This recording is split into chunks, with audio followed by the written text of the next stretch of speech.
이 장면 여러분들 제가 이 장면 보고 깜짝 놀랐습니다. 강인구가 진짜 협상의 달인이구나. 이 강인구가 최창호를 들었다 놨다 하죠. 어떤 감정을 활용하죠?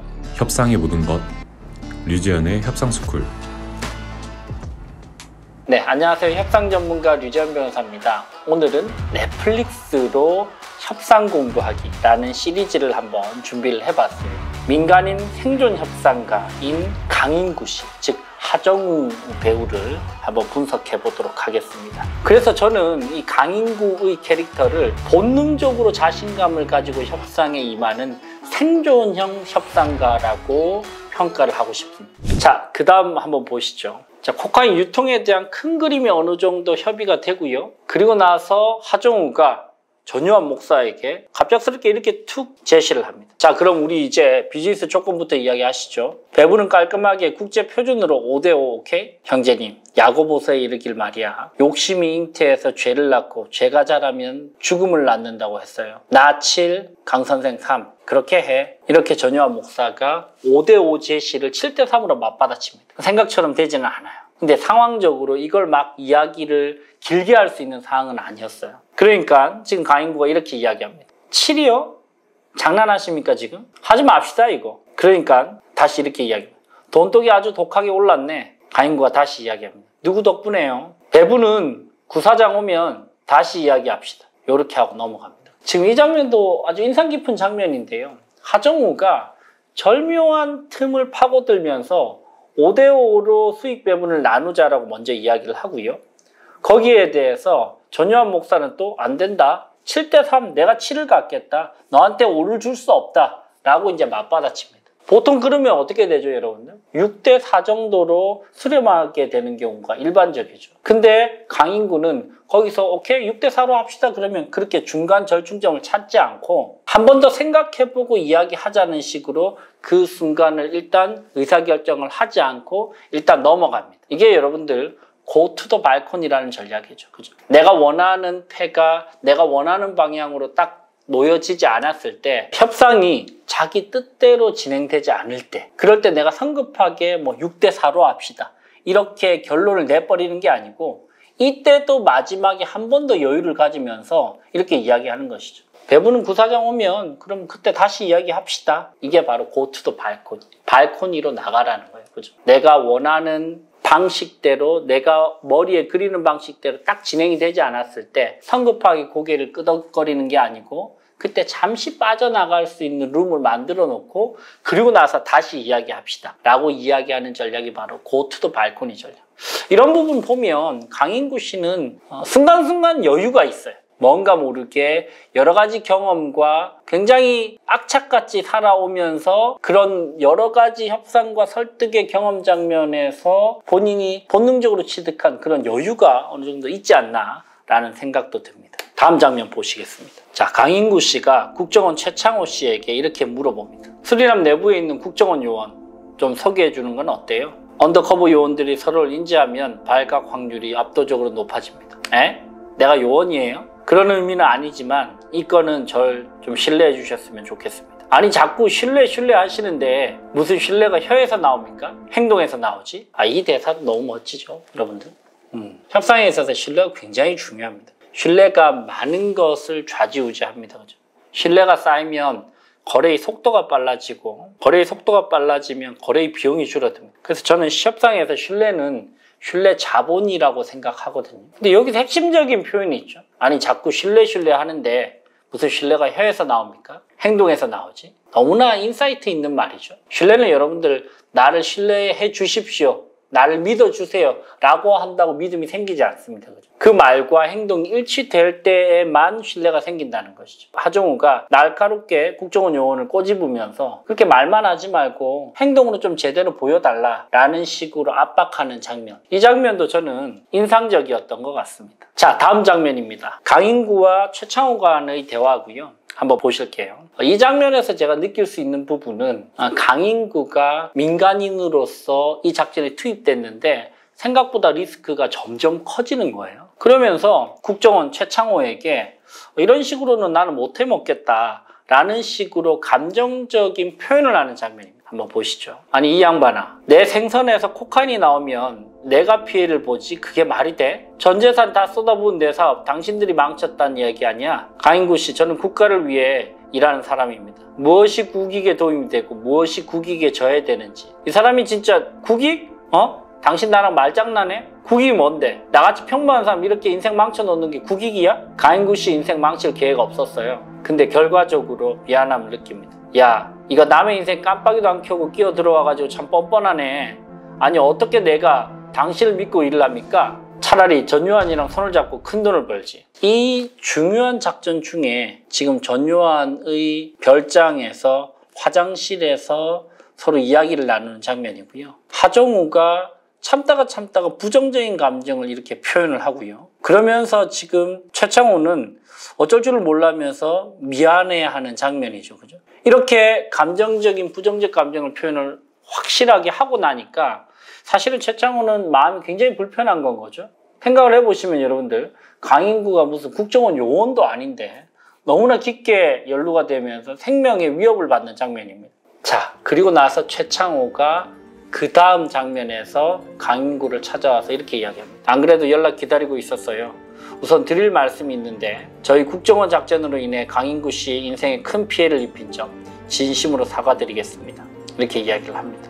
사과를 받아냈어요. 그러니까 강인구가 이렇게 이야기하죠. 아유 됐습니다. 이제 그 이야기 그만하시죠. 아니에요. 아닙니다. 다시 한번 진심으로 사과드리고 예상보다 훨씬 더 고생 중이신 강인구 씨를 위로코자 기존의 인건비 외에 별도의 상여금 지급을 검토할까 합니다. 아이고 이제 좀 일이 돌아가네요. 이렇게 진정성 있게 접근해 주신 점 감사드리고 대인배답게 사과 받아드리겠습니다. 이 장면 여러분들, 제가 이 장면 보고 깜짝 놀랐습니다. 강인구가 협상의 달인이구나. 강인구가 최창호를 들었다 놨다 하죠. 어떤 감정을 활용하죠? 미안한 감정을 활용합니다. 그죠? 그러면서 본인의 부정적인 감정을 표출하면서 최창호를 미안하게 만들고 그 미안함을 빌미로 자기가 원하는 것을 양보받는 그런 협상에 굉장히 고차원적이고 치밀한 전략을 펼칩니다. 물론 이 사람이 협상에 대해서 무엇인가 배우거나 체계적으로 접근하거나 이런 건 아니지만 이 사람은 본능적으로 아는 건 거예요. 내가 이 상황에서는 내가 좀 더 당당하게 이야기를 해서 상대방을 압박해도 되겠다. 그럼 저 사람이 미안해서라도 내 말을 들어주겠지 라고 하면서 볼멘 소리를 했거든요. 그러니까 최창호가 생각하기에는 진짜 본인이 좀 미안해요. 그러면서 다른 조건을 제시하죠. 그죠? 예상보다 훨씬 더 고생 중이신 강인구 씨를 위로코자 기존의 인건비 외에 별도의 상여금까지 얻어냅니다. 여러분들 이 장면은 이 와튼 스쿨과 싱가포르 인샤드 유니버시티에서 공동으로 연구 결과를 발표한 논문에도 이와 거의 유사한 형태의 어떤 연구 결과물을 확인을 할 수 있습니다. 즉, 감정적 변화 상태에 따라서 우리가 얼마나 양보를 이끌어낼 수 있는지를 비교를 해봤더니 처음에는 감정이 호감인 상태에서 접근을 했다가 나중에 내가 실망한 기색을 상대방에게 확 내비쳤을 때 상대방은 거기서 미안한 감정을 느끼면서 다른 케이스들보다 2배 이상의 양보를 해주게 됐다는 것이죠. 즉, 부정적인 감정을 무조건적으로 포커페이스화 시키고 없애고 배제시키는 것, 그것이 오히려 협상 결과적으로 도움이 안 되는 경우들도 많고요.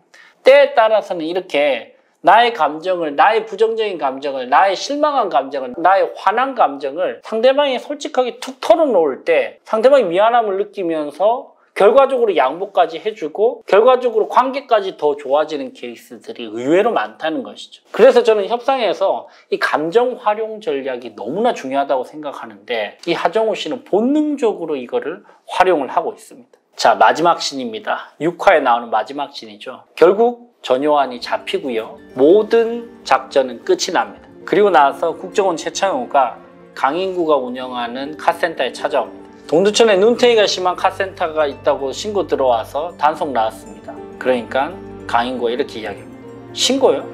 누군 속아가지고 이거 잔금도 못 받고 있는데 신고할 사람은 나인 것 같은데 내 잔금은 어떻게 됐어요? 안 그래도 그 문제 때문에 왔습니다. 윗선이랑 이야기가 끝났는데 회계 처리 때문에 현금 지급 대신 의정부 쪽 저희 회사가 관리하는 단란주점 2곳을 무상으로 드리겠습니다. 2년 정도 운영하시다 보면 잔금보다 몇 배는 돈이 될 겁니다. 그러니까 강인구가 이렇게 이야기해요. 생각을 해보다가 에이 됐어요. 그런 거 안 할랍니다. 이 포인트 중요하죠, 여러분.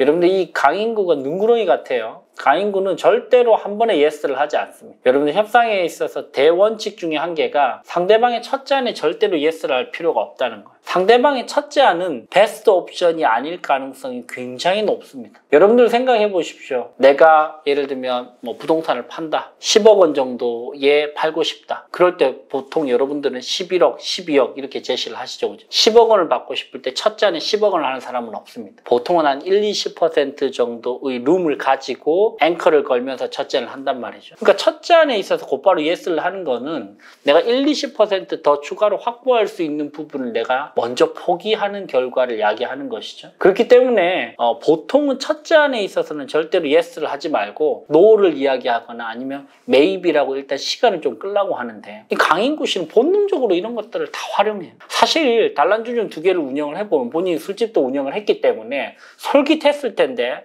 한번 딱 생각을 해보고 이렇게 이야기를 해요. 에이 됐어요. 그런 거 안 할랍니다. 왜요? 이거 공짜로 그냥 드리는 건데 아무 문제 없습니다. 아니 세상에 공짜가 어디 있어요? 이 말도 멋있죠. 강인구는 아는 거예요. 이게 뭔가 나한테 어드밴티지가 있으면 결국 내가 또 give and take 해야 될 것들이 있다는 것을. 그리고 뭐 그런 쪽에 몸담고 싶지가 않아요. 마지막까지 강인구는 짱짱하게 협상합니다. 그냥 예스를 하지도 않고 또 국정원이 속내가 무엇인지도 살짝 떠보면서 그러면서 이 수리남 6화는 마무리가 됩니다. 자, 여러분들 어떠셨나요? 수리남의 메인 캐릭터죠. 하정우 배우의 연기가 압권이었고요. 사실 이 하정우 배우는 이 윤종빈 감독이랑 용서하지 못한 자부터 해서 여러 번 같이 연기를 맞춘 그런 경험이 있어서 그런지 너무나 이 강인구 씨 역할을 잘 소화를 했고요. 그러면서 몰입도는 훨씬 더 높아졌던 것 같습니다. 그리고 그 강인구 씨가 가지고 있는 능청스러움, 그리고 여유, 그리고 느린 듯 보이지만 굉장히 빠른 두뇌 회전, 그리고 적재적소에서 감정을 활용하는 방식들, 그리고 자기가 조금 불리할 것 같으면 살짝 빠졌다가 다시 들어가는 고투 발코니 전략, 여러 가지 강인구 씨의 협상 전략에서 우리는 협상 스킬들과 협상 인사이트들, 그리고 본능적인 기지와 또 능수능란한 임기응변 능력까지 한번 확인해 볼 수 있었습니다. 오늘 수리남의 강인구 씨, 즉 하정우 배우가 역할을 했던 이 강인구 씨의 역할을 협상 관점에서 분석을 해봤고요. 두 번째 시간에는 전요한 목사, 그리고 세 번째 시간에는 국정원 최창호 씨를 차례대로 한번 분석을 해보도록 하겠습니다. 여러분들에게 도움이 되셨다면 구독, 좋아요 부탁드리겠습니다. 감사합니다. 협상 테이블에서 밀리지 않는 협상력을 확보할 수 있는 최선의 솔루션 DNSG 협상스쿨, 류지연의 협상스쿨.